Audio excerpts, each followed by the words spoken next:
Shalom. Call hello, Yahawah Sham, Qadash. Double honors into the apostles, double honors into the elder bishops. Salutations to all my fellow laborers doing this work in truth and sincerity, risking their lives and their freedom to do so now more so than ever. To the scattered elect that are scattered around the four corners of the earth, that be like unto the speckled bird, the Israelite foreigners, among the heathen that look like the heathen.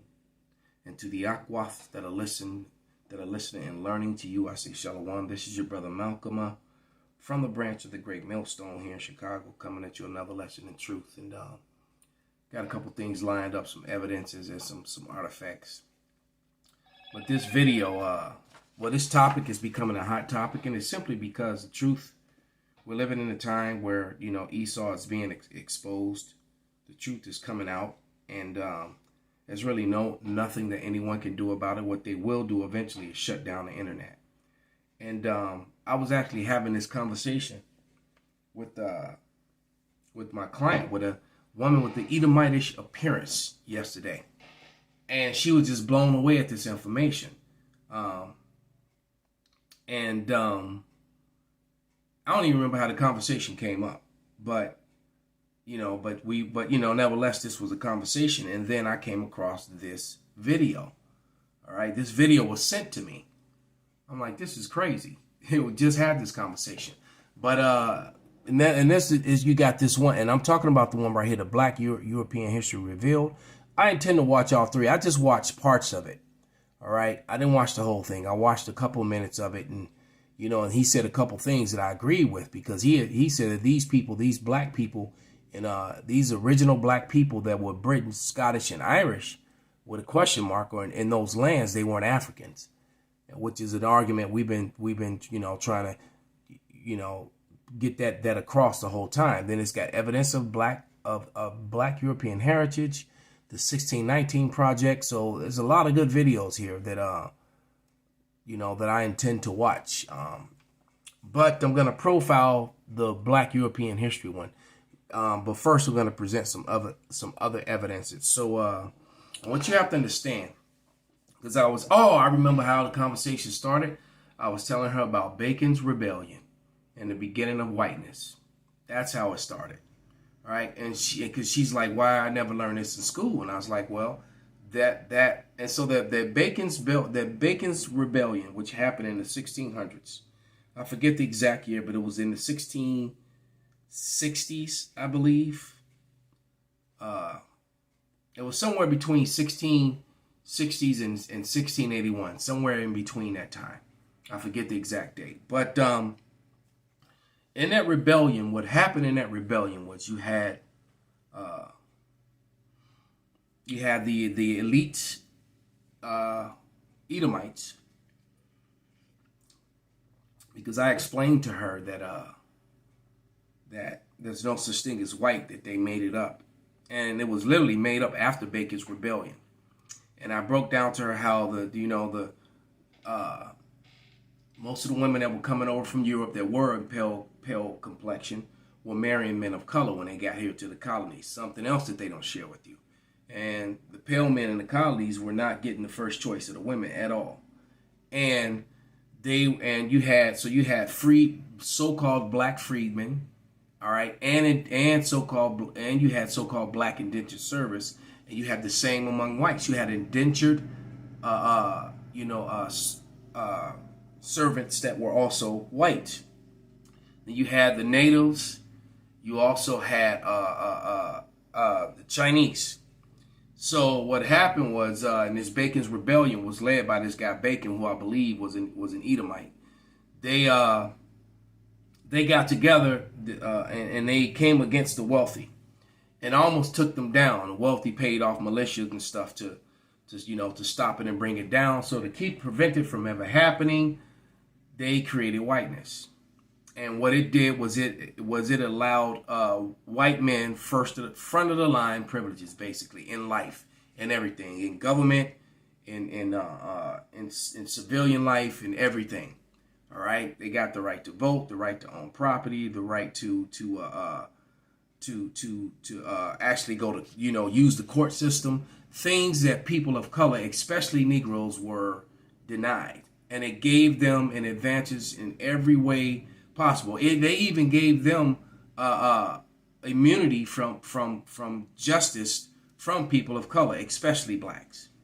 All right, so basically, if a white male or a pale male did something to a black person, a black man, he could not take him to court for it. He couldn't. He had. So basically, it basically gave the so-called white man a license to do whatever he wanted to do against people of color, and they did so. Because they may have been a little bit hesitant at first because they were friends with some and worked side by side with them for so long, but after year after year, generation after generation of always going to the front of the line, you got to get out of my way on the sidewalk. You can't look at my women. You can't marry my women, but I can have my way with yours. That was your beginning of white superiority. So in 1681, that's basically when that happened. That all of a sudden you had a group of humanity referred to as white. Now that's jump back in time, all right? Because that was bound to happen because there's always been a war between Esau and Jacob. So if we go back to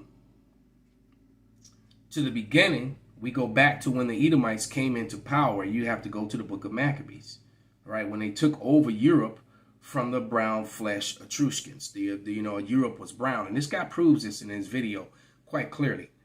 But this is First Maccabees 1, and it reads, "And it happened after that Alexander, the son of Philip the Macedonian, who came out of the land of Kittim, had smitten," so he had taken over Kittim already. Kittim was also Japheth's land, Japheth's sons, all right? And they were all the Picts, the Minoans, they were all men of color. If you do the research, you'll see that. And those are your Hawaiians, your Samoans, your Polynesians today. They were the ancient Picts. They were the ancient Europeans. All right. And it says, and it happened after that Alexander, son of Philip the Macedonian, came out of the land of Kittim, had smitten Darius, the king of the Persian Medes. He reigned first in his stead, the first over Greece. All right. So he took over the brown-skinned people of Europe. And Esau got dominion over Europe, over portions of Asia, and over portions of North Africa. All right. And it was the first time in the history of mankind where the Edomites were actually became a power. All right. So fast forward to the next big conflict between Esau and Jacob, because everyone else were just pawns. Because what eventually happened was the clashes between the sons of God and the sons of the wicked when the Israelites became a nation, all right? And all the captivities they went through, mainly under, I would say the worst was under the Edomites when Alexander came into power, all right? So let's fast forward to the fall of Rome, all right? Rome fell and the Israelites were scattered. And a huge portion of them fled into Africa, to the west coast of Africa, because there were castles all over the west coast of northern Africa, just like there were in Ireland, Scotland. And they were there, all right? A lot of them have been torn down, or they just don't show them. But they were definitely there, all right? And then a huge portion of them fled into Europe and took over all of Europe. Hence the reason why you have, the European surnames and coats of arms. When you pull up this video, this 1619 project of black European surnames, the actual royalty of Europe, all right, which the people that are there now are claiming to be those people, and they're not. Okay, so continuing on, let's go to after the fall of Rome, and all these Negroes went to Europe. Well, this is what happens. You have Persinius Niger, all right? And you notice and then that's when it became the Holy Roman Empire over the pagan Roman Empire. And it's giving you these Persinius Niger's coins, and it tells you, I'm trying to see if I can get it all in frame, but it says Emperor AD 193 to 194, governor of Syria and general in the army of Asia under Commodus Pertinax, proclaimed emperor by the army in AD 193, killed by the troops of Septimius Severus after a reign of about a year. The legends on his coins are so diverse and so often garbled, so are the verities of the RIC are almost the rule. Rather than an exception, he struck coins of Caesarea, Cappadocia, Antiochia, and Syria. The Negroes had taken over. Pesinius nigger, actually, because the word is pronounced nigger. I've proved that. Matter of fact, since I said it, I'm going to prove it again. The pronunciation of Niger is an afterthought.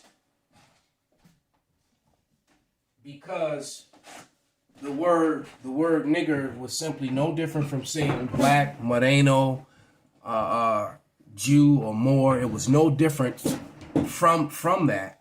It became a contemptuous,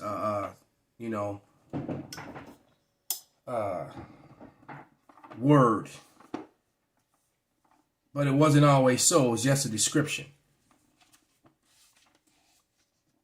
And so, and it became that negative right around the time whiteness was created. And this is from the Winston Simplified Dictionary, 1925. I'm just going to put it up to the screen since I hadn't really prepared to have it on the screen. But here you go. You got niggard, niggardly, and nigger. It says, because in the 1931 it says now a vulgar term, but it says, put it in the camera. All right. And let's put my thumb by it. You see? Nigger. And then when it gives you the phonetic spelling, it's Niger. You see that? Niger is pronounced nigger. A vulgar or contemptuous term. All right? And it says for a Negro. All right? A vulgar and contemptuous term for a Negro. But it wasn't always so. All right? So it became that. And that's from the Winston Simplified Dictionary, Intermediate Edition, 1925. In the 1931, it says now a contemptuous term because it was just a description. All right, it's no different from saying, oh, a black guy. All right, or or a Negro. There was no. So if you just said a nigger, it just meant someone who was. It didn't have the negative connotation that it now has. All right. So Pesinius nigger was killed by Septimius Severus troops, who then became the new emperor of Rome. You notice too that when these men took over, that they were wearing beards. Let's click on an Edomite. When the Edomite emperors were in rulership, why didn't the picture not want to pop up? They were right there. They were bald face. All right, they were always bald face. The Edomites, always go against the Lord because the law said that a man is supposed to have the beard. But every time you had an Edomite ruler, they all were bald face. Okay. So let's go back.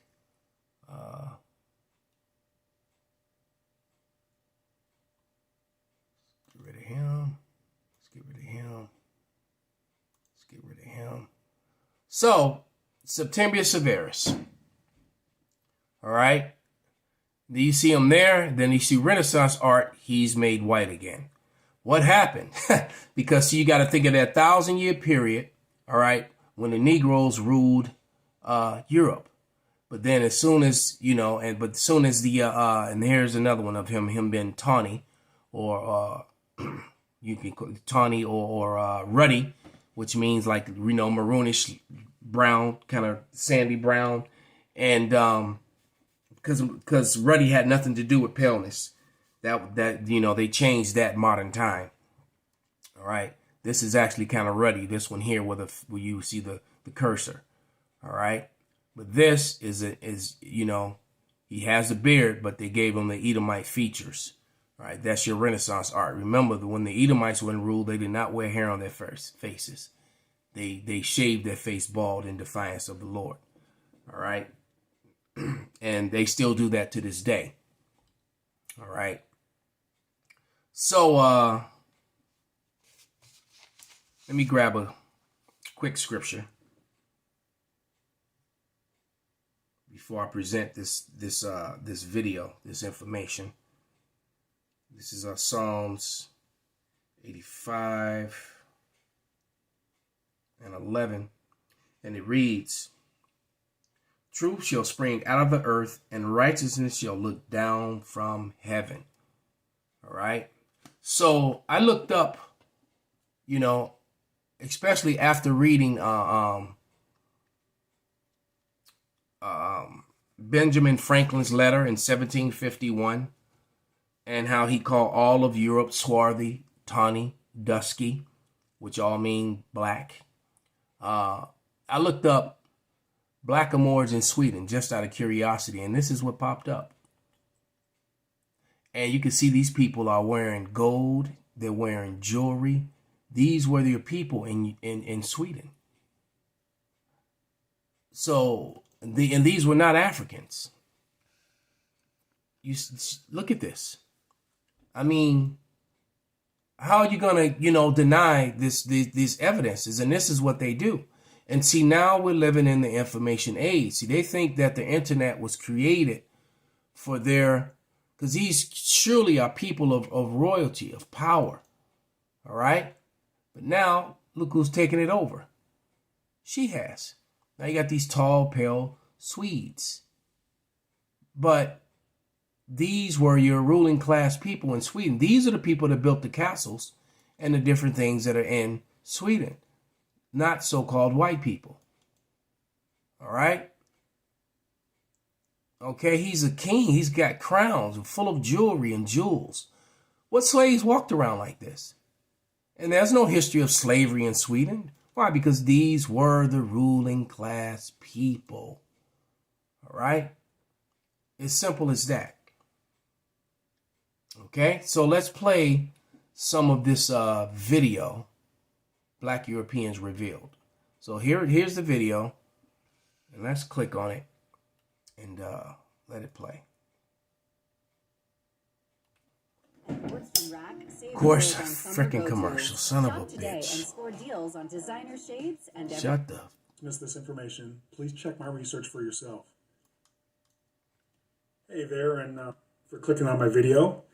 Today I'm going to tell you about some forgotten facts regarding who the British... It's not forgotten facts. It's omitted. And it's omitted on purpose.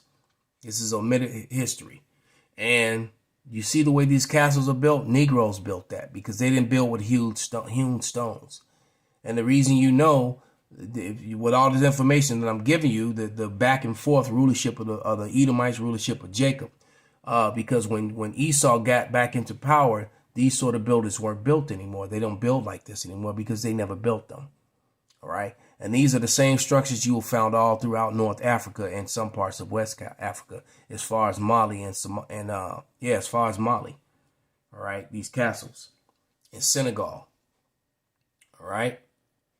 But let's Scottish and Irish people were. So hold on to your horses while we dive in. All right, everybody, let's get into this now. Just want to let you know that my theory is not new. It has been studied and discussed by numerous researchers. However, it is controversial because this information has not been taught in our mainstream educational systems in recent times. It was omitted.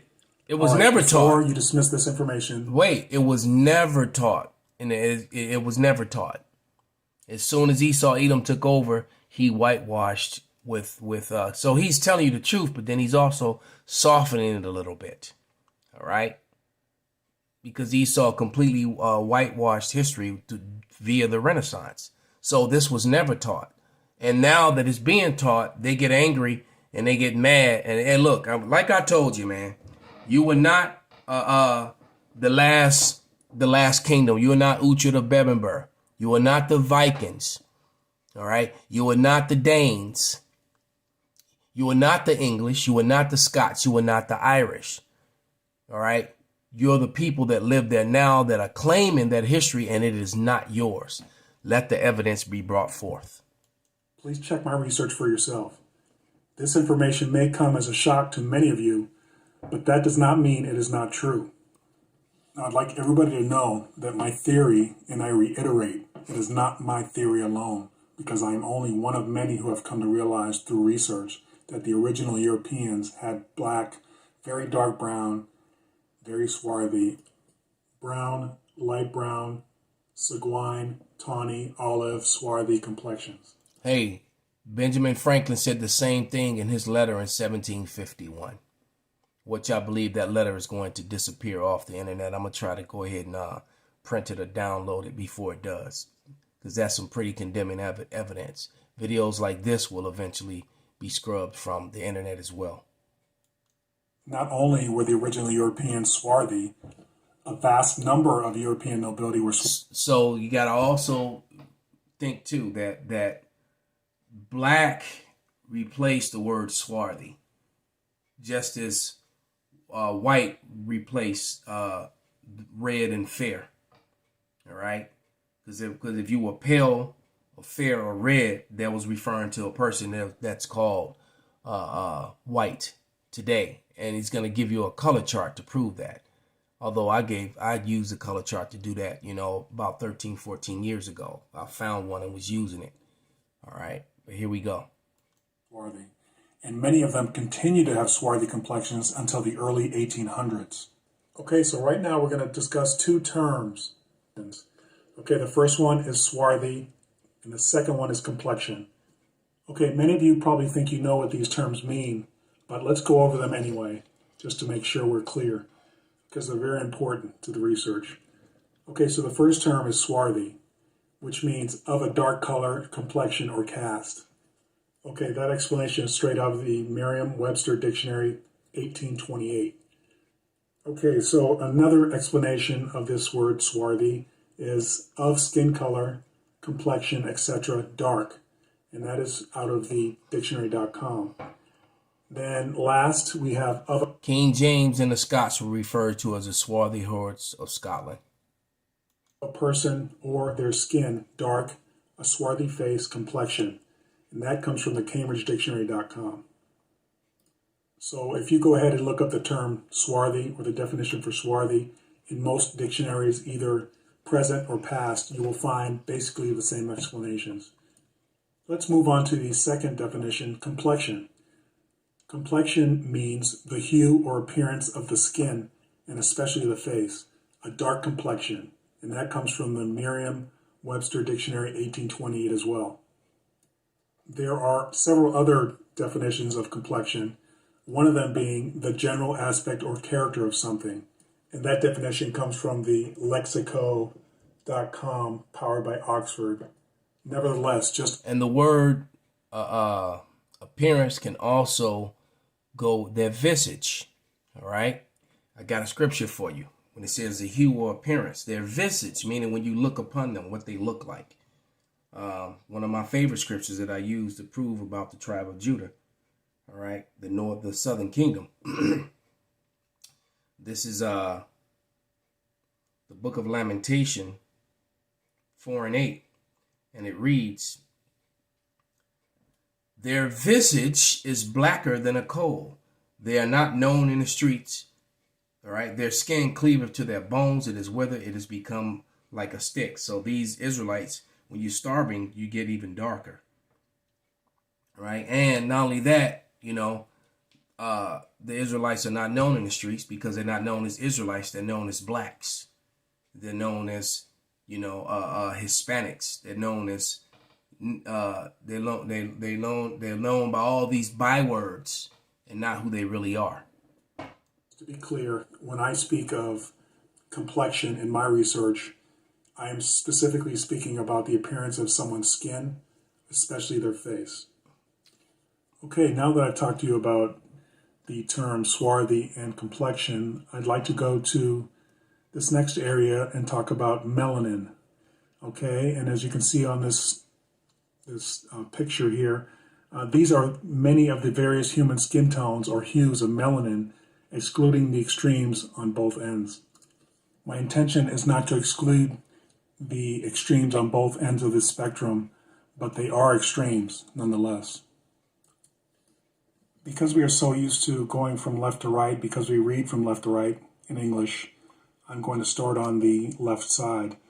And as you can see on my chart, we have pale, fresh, fair, sandy, tawny, light brown, ruddy. What you don't see is white. Pale, fair, sandy, light brown, tawny, ruddy, being in the swarthy family. All right, you see that? So Esau Edom is a liar. He was ruddy. Then that means he was a light skinned, a fair skinned, reddish brown Negro. Had nothing to do with fair or pale. All right, that was red. And Benjamin Franklin makes that clear because he made a difference, and he called the natives tawny, and he referred to himself and the people that looked like him as red. You Edomites are finished. All right, you are exposed, and that's just how we know that we're in the end of days. That we're there. All right, because it said either the wicked would be revealed in 2 Thessalonians. All right, and you being revealed. You're being made bare. That's Jeremiah 49:10, and you cannot hide yourself. Esau can't hide anymore. All right, let's let him finish. Seguin, brown, and dark or dark brown. And then you can also see swarthy there at the top, and you can see what's in between swarthy and what most readers that I believe, or in my interpretation, regard as swarthy, okay, as we go on in this research. Well, when you read the words and the definitions, that's where it falls in. So with that, I'm going to give all praises, all honor and glory unto Yahawah, Bahasham, Yahawashi, Bahasham, Barak, Qadash, Wa Abba, Babal, Kwam, Yasrala, Shalom.